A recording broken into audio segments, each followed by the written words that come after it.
mu jël kàddu gi rek nuyu mbooloo mi fi nekk yépp ku nekk ci turam ak santam du dalal aussi suñu collègue yi nga xam ne ñu ngi ci yeneen coalition tey teew muy la coalition Madické 2019 mais également la coalition Issa Sall mais également la coalition Sonko président donc ñoom ñëpp ñu ngi leen di dalal coalition yi di 2019 duñ ko wax déjà comme déjà nous sommes dans une perspective de deuxième tour donc c'est la coalition tey ñi nga xam ni mooy ñu war a dolli ci coalition yi di 2019 mooy le président Sonko le président Madické Niang et le président Issa Sall tey seen représentant ñëpp teew nañ sama collègue Aliou Sow wax na ko aussi également ak suñu frère bi nga xam ni moo représenté le mouvement Y'en a marre muy Sëñ Saliou ñu ngi koy dalal jàmm dañoo woote woon ndaje bi d'abord en tant que coalition yi di 2019 mais également en tant que l'opposition sénégalaise Thiès la ñu nekk résultat yi daanu donc bu ñu dajee entre responsables dañu gis li nga xam ni moom ngeen liggéey mënuñu def lu dul féliciter leen ci liggéey bu rafet bi nga xam ni le département de Thiès def na ko ndax ba ñu génnee élection législative yi Benno Bokk Yaakaar mi ngi ñu rawee woon Manko Taxawu mi ngi ko rawee woon 30 000 voix fanweeri junni baat lañ ñu rawee woon waaye bii ñu génn muy élection présidentielle coalition Idy 2019 yàgg naa ko wax yàgg naa ko prévoir ëlbati na non seulement absorbé nañu 30 000 voix yi mais yokkaat nañ ci 20 000 voix maanaam fanweeri junni baat yu ñu raye woon jël nañ ko ba teg si waat ñaar fukki junni baat 20 000 voix mais loolu boo ci boolee lu Sonko am ak Madické ak Issa Sall dañuy jege juróom fukki junni baat ak ñaar bi nga xam ni rawee nañ ko le candidat Macky Sall muy 52 000 voix de différence donc ñi nga xam ni te day déjà ñu ci salle bi yëpp contribuer nañ ci pour ñu am victoire bu mel noonu dans le département de Thiès et ce n'était pas évident man duma guddal damay introduire rek parce que l'honorable député tey moo représenté l'opposition Sénégal dans fu ñu nekk fii donc coalition yi donc du ma wax bu ma duggee ci coalition damay sax lii mais l'opposition tey la parce que tey suñu problème mooy l'opposition sénégalaise ak le président Macky Sall donc moom l'honorable député mi nga xam ni mi ngi woon ci coalition Idy 2019 mooy animer le point de presse mais daal ci gàttal du gërëm ñëpp du sant ñëpp les responsables du département de Thiès parce que metti woon na et législative yi amul woon benn commune bi nga xam ne gagné woon nañ ko dans le département et ngañaay bi dafa jéggi woon dayo chaque commune boo jël gars yi dañ ñoo doon fi rawee ay ñeenti junni baat ay juróomi junni baat mais bii ba département bi jàmbaare na liggéey na tey déjà am na commune yu nga xam ne gagné nañ ko ku mel ni Ndiédiène Sirakh mais également Diender yooyu nañ ko gagné mais yeneen yu nga xam ni dañu fa rawee woon ñeenti junni baat comme Touba Toul nga xam ni élection yi rawee woon nañu ñeenti junni baat ak lu topp 180 voix lañ ñu fa rawee donc noonu lañ ko topp commune par commune mais mention spéciale aussi la ville de Thiès et principalement tous les responsables de la ville de Thiès Thiès Est tous les responsables de Benno Bokk Yaakaar coalition bi tër na leen Abdou Mbow a été largement battu à Diamaguène Maodo Malick Mbaye a été largement laminé à Cité Lamine donc différence yi du ma ko déjà foofu rek Siré Dia a été laminé le Siré Dia a été laminé à Casino donc les grands bonnets de Benno Bokk Yaakaar Talla Sylla Ablaye Yaxin Ablaye Dieye yëpp dañ leen laminé donc Thiès Est rek def na plus de 14 000 voix de différence donc machallah donc au nord Seynabou Ndiéguène a été laminé à Keur Mabélage à Gabriel Ndione Lamine Aïssa Ndiaye a été laminé à Gabriel Ndione et la commune Thiès Nord a fait plus de 10 000 voix de différence donc soo demee dans la commune ouest aussi c'est pareil tous les grands bonnets de Benno Bokk Yaakaar ont été laminés dans leur fief donc la ville de Thiès rek def na lu mot 30 000 voix de différence te élection yi ñu génnoon 10 000 voix rek lañ defoon de différence mais ful nañ ko ñetti yoon donc 30 000 voix de différence donc loolu moo doon kaddu yi kaddu cant la kaddu gërëm la xam ni nag c'est le début d'un grand commencement vers le palais bu kenn yaakaar ni jeex na ndax ñu ko sekkal ay saay-saay lañu il faut que la vigilance soit de mise donc si loolu lay terminer bëgguma xuus ci biir départemental de recensement ça c'est officiel maintenant ça c'est la commission départementale de recensement donc léegi la ñu pare tribunal yónnee ñu ko mooy Macky Sall dans le département de Thiès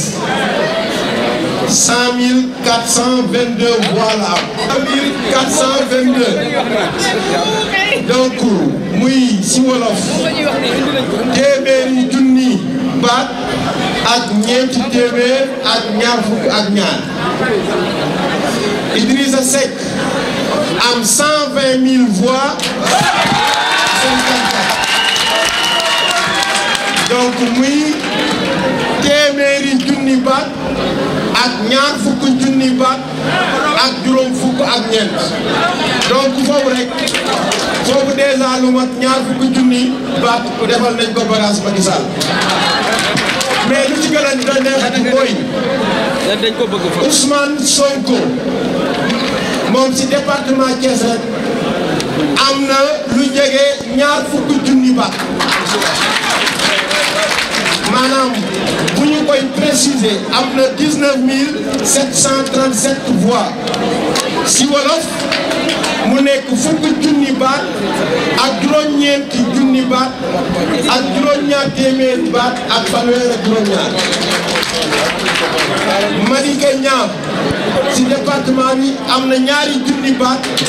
ak ñetti téeméer ak fukk ak ñaar Issa Sall si département Thiès am na fukk junni baat ak ñaar ak téeméer ak ñaar donc lu ma doon wax mooy opposition dans le département de Thiès defal na Macky Sall 50 000 voix bagage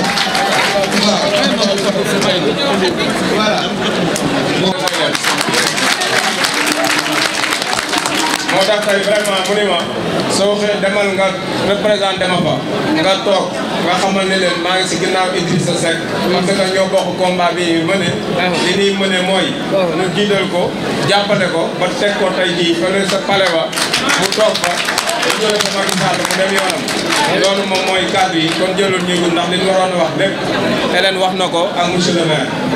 waaw kon nag li ñuy def rek mooy ñu àndandoo combat bi te bañ a nag seral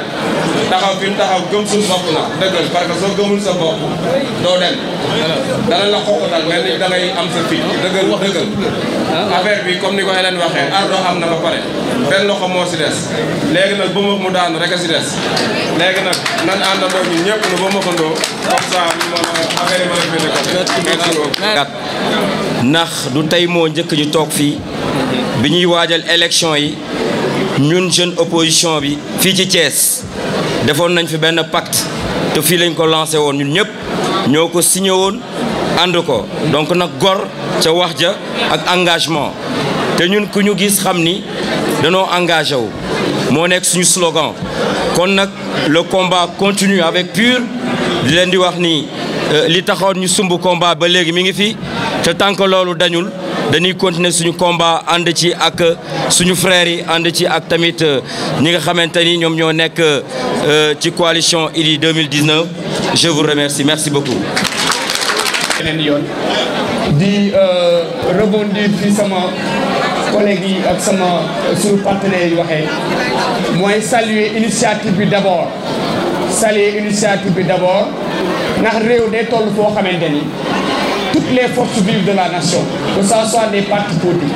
les mouvements de la société civile, les personnalités indépendantes, doivent se regrouper pour porter des revendications yi nga xamante ni moo jëm ci li ñuy wax naan préserver l'unité ak la souveraineté nationale. te toll nañ foo xamante ni ci réew mi je pense que ni le pouvoir en place dafa jëm vers un contentieux boo xamante ni moom la bëgg a créer bañ a accepter les résultats sortis des urnes, les résultats valablement exprimés. ñun xalaat biñ ci am mooy tous ces milliers de Sénégalais à l'intérieur du Sénégal comme à l'extérieur du Sénégal qui ont pu voter pour l'opposition sénégalaise doivent se tenir prêts pour garantir leur vote et préserver les résultats du vote. fulla bi Macky Sall am ak premier ministre ba déclarer ay pourcentage di wax à 57%. fulla boobu milliers de Sénégalais yi ñoo ko ëppee noonu la ñu war a amee fayda pour war nekk ni loolu di jàll. beneen bi mooy dès lors que suñu nekkoon ci république bu normal démb Boun Abdallah Dionne résultat yooyu mu joxe il devait être arrêté sur le champ. Et c'est l'occasion de demander à nos généraux militaires, le corps militaire, paramilitaire de prendre leurs responsabilités. Parce qu'à chaque occasion, ils ont toujours pris leurs responsabilités. En 2000, avec le général Fall, ils ont pris leurs responsabilités en 2011, 2012. Aujourd'hui, ils ne doivent pas faire moins que ça. L'armée, la police et la gendarmerie doivent mettre ce gouvernement aux ordres le temps qu'on puisse publier officiellement les résultats. Sinon, ils seront tenus pour responsables, à leur tête le président Macky Sall, de tout ce qui adviendra. En tout cas, nous sommes prêts à répondre à tous les appels pour conserver le vote populaire valablement exprimé. Macky Sall ne peut en aucun cas, mathématiquement, esthétiquement, en aucun cas, en aucune manière passer au premier tour. Et cela doit être fait. bon man li ma ciy wax du bari li ma ciy wax du bari dañuy sant yàlla bu baax di sant waa Thiès yëpp di sant vraiment responsables yi sympathisants yi militants yi et les militantes yi comme li honorable wax ci Boun Abdallah wax na dëgg Boun Abdallah militant bu doon wax rek la militant la bu doon wax di agité wu donc kon c'est normal donc bu waxee loolu am na droit wax ko mais ci kàddu yi nga xamante ni moom lay fàttali ci ñi doon sant daf cee bokk ñi nga xamante ni ñu ngi bokk ci waa PDS sunu mbokk PDS yi am na ci vraiment ñoo xamante ni dañoo ñëw jàpp ci liggéey parce que nag ñoo bokk parce que woo nañ nu commune bu nekk rek am na ay responsable PDS yoo xamante ni dañoo ñëw bokk ci liggéey bi comme ñoom Magaye Sarr ñoom Pape Moussa ñoom Mame Bané dañoo jël seen oto nekk ci centre yi def seen i añ ak yëpp dans la commune de Thiès Est kon vraiment bu ñu toogee fii te defe naa ni ñu ko defee lañ ko defee ci yeneen communes yi le maire de Diender dégg ngeen ñoom ma koy signalé donc Alassane Ndoye donc ñu ngi sant vraiment waa PDS yi seen taxawaay mat na ci sëkk di sant nag particulièrement commune Thiès yëpp mais nag damay beral loxo la commune de Thiès Est la commune de Thiès Est vraiment macha allah def nañ liggéey bu rafet comme nañ ko daan defee bokk nañ ndey bokk nañu bàyyi góor ak jigéen et toute la jeunesse sant nañ ñëpp gërëm nañ ñëpp vraiment loolu laa doon wax ñu jóg na def marché bi wane suñu victoire que ni ñun nous avons la coalition am na 53% nañ ko wax mu jeex. Notamment la coalition Sonko 2019, la coalition Madické 2019, la coalition de Issa Sall, le PUR, et notre coalition Idy 2019. Je voudrais aussi remercier la presse qui est venue massivement répondre à notre invitation. Il faut ngeen déglu nañ dégloonte suñ bëggee wax ji yegg fañ ko jëmale ca ka ko moom. Donc je voudrais remercier la presse qui est venue massivement répondre à notre invitation. saluer Y'en a marre, je m'excuse mon frère, mon jeune frère, Saliou, qui est ici présent, et toutes les forces vives du Sénégal qui sont ici ou qui sont à notre écoute et à l'écoute du peuple. Je voudrais rendre hommage au peuple sénégalais qui a fait montre de sérénité, de maturité lors de ces élections, qui est allé voter dans la paix et dans la dignité, malgré les menaces qui ont plané avant le jour des élections. Ce peuple a honoré la démocratie sénégalaise. Je voudrais aussi rendre hommage aux candidats de l'opposition, parce que ces candidats de l'opposition ont fait preuve aussi de sérénité et de respect des principes démocratiques. Après les élections, ils se sont dit, nous sommes dans un pays de démocratie, donc nous attendons sereinement les résultats qui sortiront des urnes. Mais en face, ce n'est pas le cas.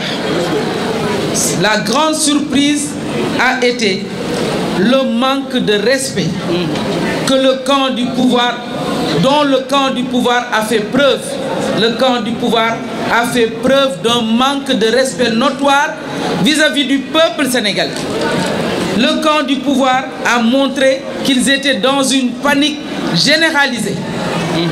avec la sortie de Boun Abdallah Dionne. Je ne dirais pas du PM, parce que ce n'est pas le PM qui a fait une sortie. Il est allé au siège de sa coalition pour parler en tant que suppôt de Macky Sall et même suppôt des forces du mal, parce que sa déclaration pouvait mettre le feu à ce pays-là. Je pense que cela n'est pas une nouveauté pour nous, parce qu'on se rappelle que lors du référendum, le ministre de l'Intérieur avait été le premier à annoncer les résultats du référendum. Le même PM avait annoncé les résultats du parrainage. Donc ce n'est pas une nouveauté, ils sont habitués des faits. C'est pourquoi cette mobilisation est à saluer. Parce que nous n'accepterons pas cette forfaiture qu'ils ont fait lors des législatives aussi, en faisant une conférence de presse à 4 h du matin pour annoncer que Dakar était tombé. Donc, nous avons en face de nous des gens qui n'ont pas de scrupules, qui sont prêts à tout pour rester au pouvoir. Et nous devons faire face. Nous disons donc que ce coup de force, cette tentative de coup de force électorale ne passera pas. Pourquoi? Parce que le PM est sorti au moment où on n'avait même pas fini de ramasser les PV, où les commissions départementales de recensement des votes ne s'étaient pas réunies. Où est-ce qu'il a pris ces chiffres? Il les a sortis d'où? Donc, nous disons que cela est inacceptable, parce que le recul démocratique qu'ils veulent opérer, anéantir la démocratie sénégalaise, le peuple ne l'acceptera pas aussi. Je voulais aussi saluer, dans ce contexte-là, la sortie de l'Union des magistrats du Sénégal, qui a rappelé les principes et les règles du jeu démocratique. Je voudrais aussi saluer la sortie du président de la Commission nationale de recensement des votes, qui est également le président de la Cour d'appel Demba Kandji. Nous les mettons devant leurs responsabilités, parce que le peuple sénégalais ne peut pas avoir fait 2 alternances et accepter que Macky Sall veuille anéantir tout ce combat démocratique. Nous mettons la justice devant ses responsabilités. Les données qui ont été tout à l'heure annoncées par M. le maire, le président du comité électoral départemental, sont claires. Et nous savons que la tendance actuellement au niveau national est que Macky Sall ne peut pas avoir plus de 47%. Il ne peut pas avoir plus de 47%. Donc, le second tour est effectivement une réalité qu'il ne peut pas nier. Il avait dit que ku bëgg bëre ku bañ bëre kon bu ñu demee ba ci diggi combat bi ñu yóbbu ko ardo ba mu dese ko benn tànk mu ni dootul bëree ci duñu ko nangu loolu duñu ko nangu benn tànk daal xawma benn loxo moo des mu yegg suuf mu ni léegi moom mooy arbitre moom mooy bëre mooy arbitre moo yor lépp léegi bëre bi nañ koy tas loolu seen taxawaay bi ngeen am tey dalal na ci suñu xel ndax xam nañ ne du fi amee kon ñu wax ne Boun Abdallah Dionne léegi moom léegi il est disqualifié John Fake lañ ko tuddee John Fake moo doon wax ne opposition fake news la ñuy nekk di def ak nekk ci réseaux sociaux yi moom léegi moom mooy John Fake ndax fake news bi démb moom moo ko fi indi moom moomu moo indi wax ji naroon taal Sénégal kon nag ñu ngi koy wax ne yem place am bu fekkee ne day jaay fit ëppul waa Sénégal fit làmmiñ nag du lekk moromam te ñorul waaw moo tax tey wax ji ñuy wax na nekk wax ju dëgër ñu ngi wax observateurs internationaux yëpp ne leen sénégalais yi duñu ko nangu lii Macky Sall bëgg def duñu ko nangu tey duñ ko nangu suba deuxième tour bi nañ sëgg bëre ba mu jeex te dinañ ci demanteeg moom ba fu mu neex yem ngeen ñun dañuy dem deuxième tour te dëgg la nañu taxaw tem deuxième tour bi nag bu ñu cay dem suñuy allié mooy yeneen coalition yi buñ fi ñëwee ñu ngi leen di sargal di leen féliciter ci seen lii ci seen combat ak force vive yi yëpp dégg nañ Y'en a marre hier dégg nañ Fadel li mu wax kon ñoom nañ leen déglu aussi ñu jox leen kaddu man nag Hélène Tine fii ba ma fi gëjee def point de presse je prends Diatara et monsieur le maire à témoin c'était au deuxième tour de Macky Sall laa gëj a toog fii def kon na nekk un signal pour le deuxième tour et la chute de Macky Sall un signal fort deuxième tour Macky Sall laa fi gëj a taxaw pour janoog Wade pour wax ko la ma ko waroon wax tey jii nag jot nañu wax Macky Sall liñ ko waroon wax ñu ngi ñaan yàlla mu jig ñu te mu nekkaat le même contexte Macky Sall abal bi jërë ngeen jëf